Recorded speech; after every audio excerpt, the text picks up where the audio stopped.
بسم الله الرحمن الرحيم. آمن الرسول بما أنزل إليه من ربه والمؤمنون كل آمن بالله وملائكته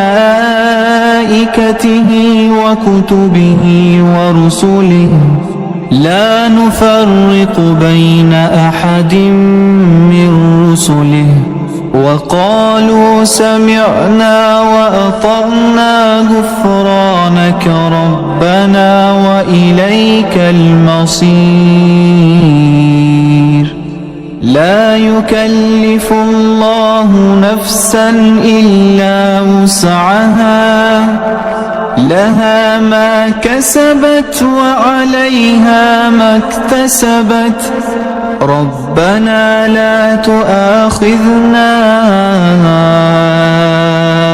إن نسينا أو أخطأنا ربنا لا تؤاخذنا إن نسينا أو أخطأنا ربنا ولا تحمل علينا إصرا كما حملته على الذين من قبلنا ربنا ولا تحملنا ما لا طاقة لنا به واعف عنا واغفر لنا وارحمنا أنت مولانا فانصرنا على القوم الكافرين.